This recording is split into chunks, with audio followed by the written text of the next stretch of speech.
Hey there, everyone, and welcome to another video. I'm Cassandra from CassandraTyndall.com, and today I want to discuss with you a few ideas around this week's Mercury Pluto conjunction and Mercury's entry into Aquarius.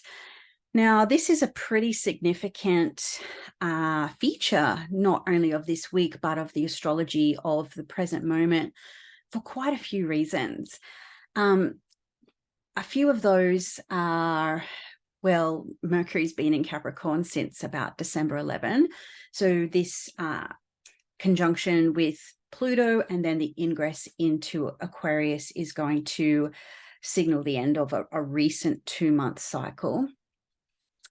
This conjunction with Mercury and Pluto and Capricorn, which is at 28 degrees, by the way, I'm not sure if I mentioned that or not yet. That is the final one, the final one that we are going to experience in about 225 years, all 10 generations time. So that's a significant thing to sit with when we think about history and what will come for what the history we're creating now and what that might look like in 200 years from now. So there's that component. Yes, Mercury does enter Capricorn again in December, and so will Pluto. Like Pluto will be regressing through Capricorn a little bit before it finally moves into Aquarius. So even though there will be a slight co-presence between Mercury and Pluto, they don't conjoin, and it really only lasts a few days anyway. So it's a very, very brief co-presence. So this is actually the final conjunction for a really, really long time. So I do really think that this is kind of an important one to discuss. Again, I'm going to apologize for my lights. My ring light, or my usual light that I use for videos, did break and I've not replaced it yet. So it's a bit weird, but whatever. So yeah, this is so there's that. So there's the Mercury retrograde cycle coming to a close, the final conjunction between Pluto and Mercury in Capricorn for pretty much forever. And then, of course, this also wraps up the Pluto in Capricorn time that began in 2008 when Pluto first moved into Capricorn. So with that, we can start to think about parts of our personal lives, parts of our collective lives that are reaching a peak or a Ragnarok of sorts in terms of a destruction. Now, a destruction so something else can be reborn. And that is kind of what's happening now. Some things are being destroyed, so something else can be reborn in its place. Now, when we think about what the significations of Mercury and Pluto can generally mean, that can mean a lot of things, but just touching on a few, it really is so much about what are the facts, the data, what is the information, what is the evidence. Okay, we don't have to I don't have to spell out how that's been such a significant part of the last 3 years in particular. But not only that, this is what is true is often like beauty. It's what's in the eye of the beholder to some extent. So what are the facts? What is the reality? What's the real hard facts, particularly when we're talking about Mercury in Capricorn? What is real and what is tangible? Okay, that's what it is. Like the truth doesn't morph. The truth doesn't change. It is what it is. And in Pluto, what we're really dealing with in the current zeitgeist is who's in charge of that truth, who's in charge of what we get access to, what data, what information, what facts. And obviously I am discussing this here on YouTube, so I'm not going to go into details about that, but So with that in mind, in many various spiritual or divination type of practices, truth telling is a really big part of what we do. And that is the essence of this video that I'm showing today, which is different a little bit to what I normally do, meaning it's not like I don't tell the truth, but I'm maybe in a little bit more of a rant mode today. And of course, this isn't the truth. Of course, I'm not trying to preach that in any way, but it's more about inviting you to think about things before we collectively cross a major threshold and won't return to it for a very long time. So even though as astrologers and even some of my own spiritual practices, we all know that time is not linear, it is circular. But in our moment of time in these bodies and in this incarnation, it can sometimes feel quite linear. So we're just going to really speak to the present moment. So things are really going to likely heat up this week on the collective stage, whether it is balloons flying over the US or whether it's our parliament here on this prison island, pushing through these various amendments and laws and agendas and different things in secret, pretty much. We have to really pull our energy back in and ask ourselves, like, what is real in the here and the now, and what is going to be real and what is going to endure and stand that test of Capricorn time when Pluto comes back around for it in 200 years. So one thing is for sure, there are a few things that can never be hidden. That is the sun, the moon, the stars, and the truth. So what do you do with the truth when you know it? I think this is can be a grappling point for many of us because truth does evolve. Like when I'm talking about truth, I mean like not so much facts, but truth, because it's a form of wisdom. It's something that we gain over time. And what do you do with truth when we are constantly distracted from it digitally? The truth of our own being and of our own nature and what is real and eternal and will be forever. Because right now, and for, I'd say, it's really ramped up in the last sort of 15 years, Pluto in Capricorn and, social media and, just the sort of digital tentacles that have really infiltrated our world.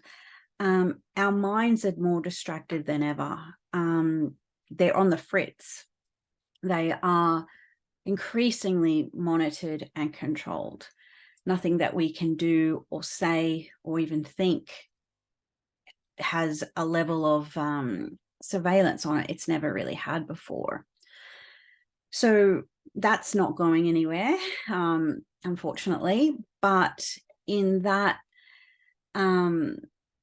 capacity, we can also control or take care of our own field, our own energy, and how we relate to what is going on.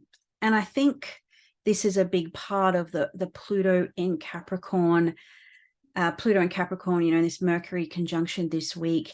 How do we think Mercury about these Pluto things? Pluto can really make the minute really, really big and sort of expand and amplify and, make that mountain out of a molehill, versus the thing that is right up in front and center can sometimes be reduced and we don't even see it at all. So we're really thinking about the big things and the little things with this. So often sort of in our modern way of thinking about astrology these days, or Capricorn in particular, I should say, is this sort of archetype of power and corporations and GovCorp and structures of power or empire and all of those kind of negative terms. But what we don't hear too much about Capricorn is that Capricorn is also that container or that structure that holds the wisdom of the past. It holds the traditions and the histories that we rely on so much as peoples and cultures. So it goes beyond just about, you know, the Walmarts and the Woolworths, depending on where you're located. It also goes about our traditions as, you know, beings on the planet, as spiritual traditions, religious traditions. And I'm not talking about the institutions or the structural components of religion and spirituality, but the essence or the being of it in of itself. So we really are at a very pivotal threshold of crossing a Rubicon collectively that will take a very long time to come back to, which probably wouldn't happen in many of our lifetimes. That, you know, that will come back eventually, but not in this lifetime, I guess, is what I'm trying to say. So as I said, as astrologers, we know that this time is not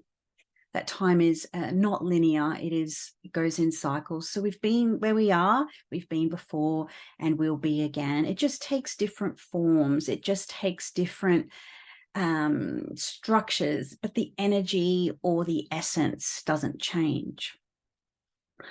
So, you know, bringing things back to a more of a practical component, and what can I do in my life now to manage this this threshold that we're crossing, and what's in the pipeline, is to what can we do now that not only honors the now, but honors the past and honors the future. And I think that's such a big part of it. I've been reflecting so much, and I guess the full moon that's just happened in Leo has really kind of amplified this. And everywhere I'm turning, whether it's in my Golden Circle membership, other spiritual groups I'm a part of and connect with, is ancestral work. And this is the cycle. This is the linear stuff, the non-linear stuff. And this is we've been here before and we'll be here again. So there is something about the present moment and why it feels difficult, why it feels uncertain, and why it feels a little bit daunting, to be honest, is to bring us back to, rather than let our minds be morphed or manipulated or even gaslit, is to take that energy of Capricorn and see the positive with it, to see not the big conglomerates, not the big billionaires of the world, but to see the land, to see tradition, to see history, to see like the blood and soil of which we all live off, which we all stem from, you know, what is real and what is tangible. So this is an invitation with Mercury and Pluto in this final conjunction, is to gain your own wisdom, to gain your own truth, and to be wise, to be that Saturnian, that yin Saturnian source of wisdom for yourself, to learn to think for yourself, to question what you've been taught and what you've been told. And is that true?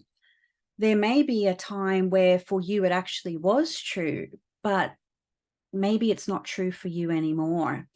And grappling with that cognitive dissonance is part of the sticking point, or part of that daunting phase we're moving into, for some, right?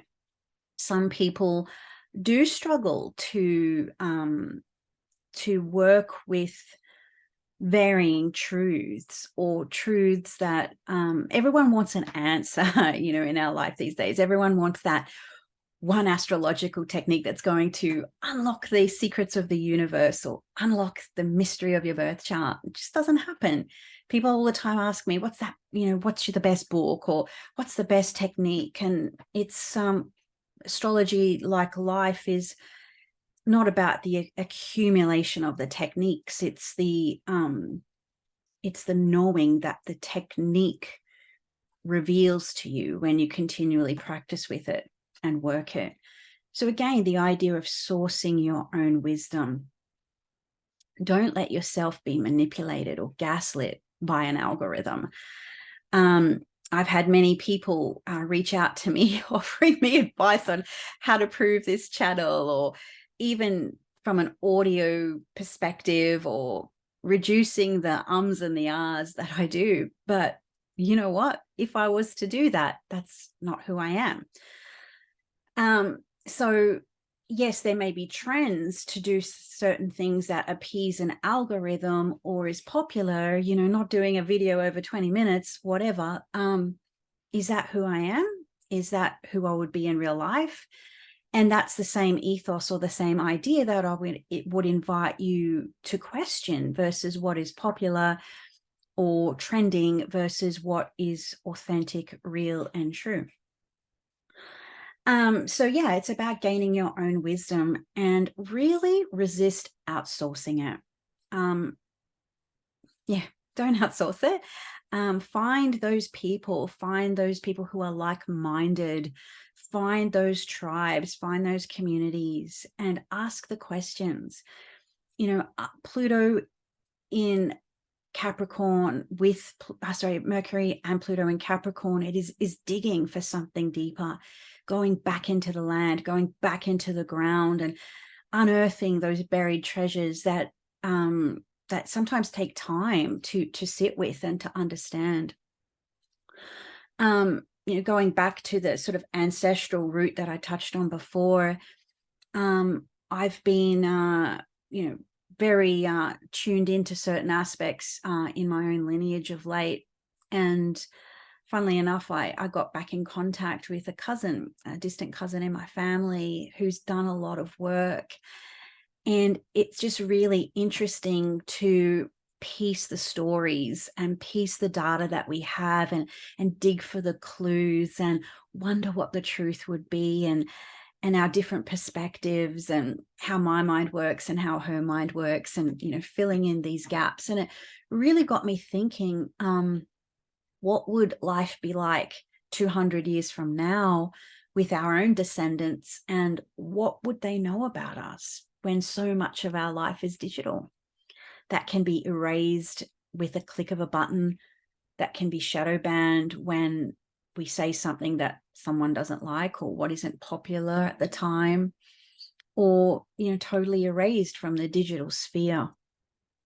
And yes, not everything that is new or digital is bad.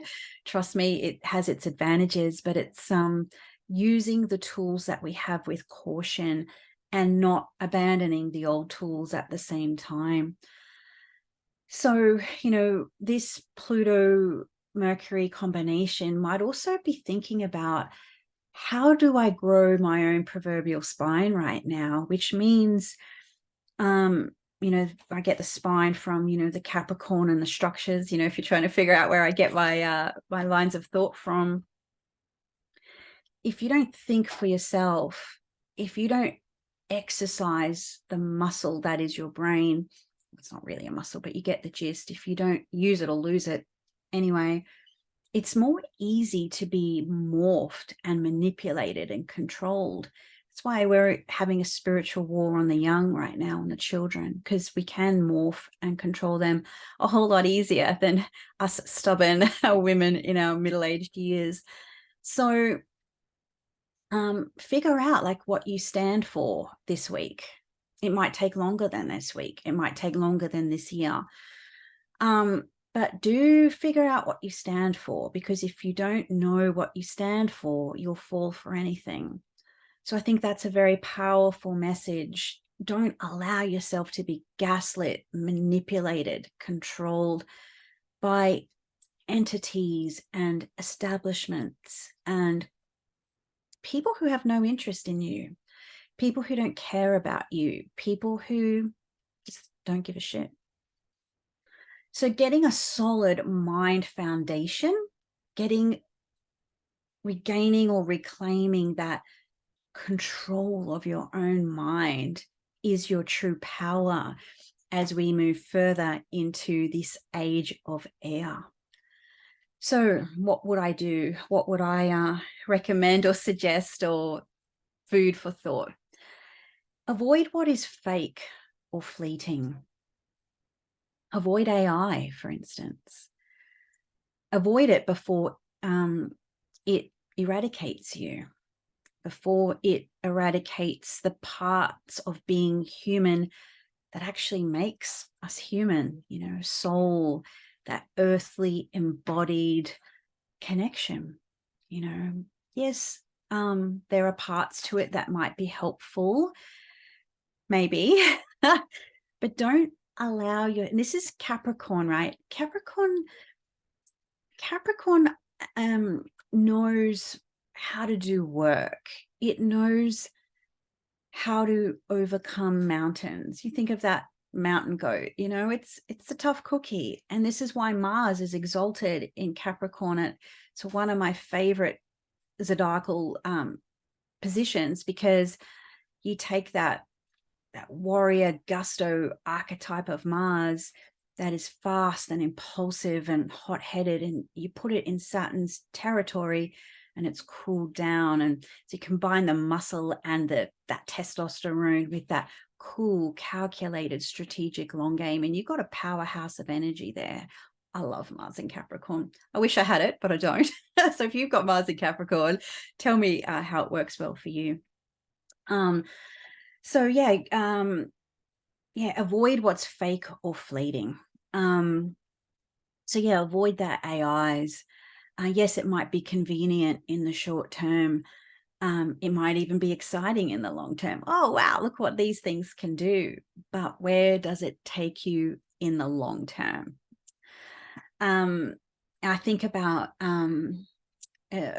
just trying to think how old he'd be now. A man I knew many moons ago, he'd probably be well into his 70s now, about 72, 73. And he was one of those, he was an architect, like what's called a draftsman, not the architect itself, but I think he more drew the drawings, if you like, and very creative, very artistic. And then a program called CAD came in, which is what all the architects used. And then his work became less about creating art and form and structure and more about using a computer program.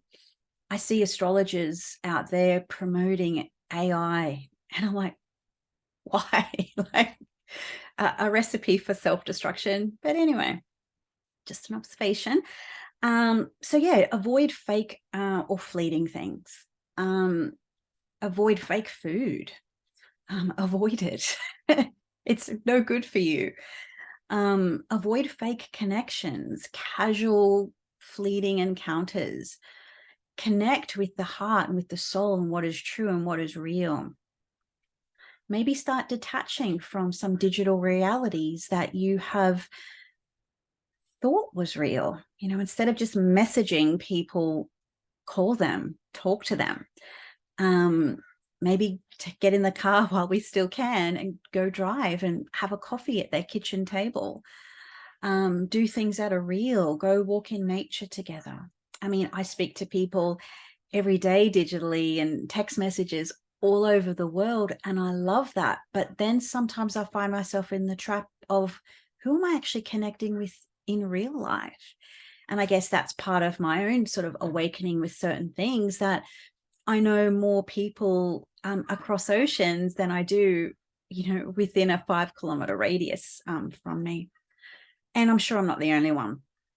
And don't make yourself obsolete. Be mindful and wary of digitalization and who controls it. It's not a bad thing. It's a wonderful thing.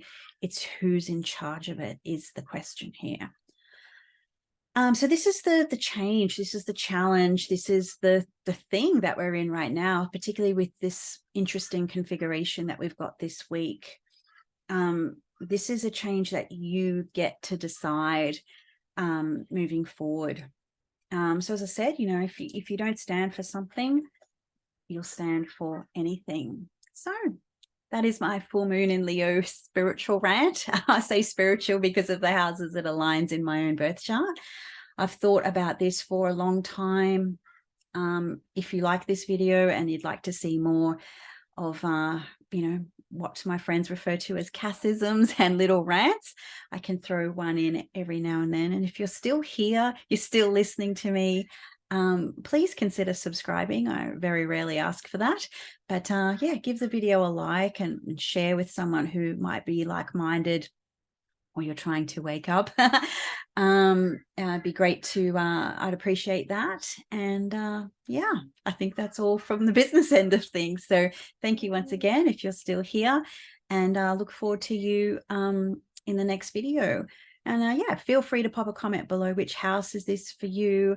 What are you thinking about? What you might change? What you might like to make more real in your own life? Until next time, bye for now.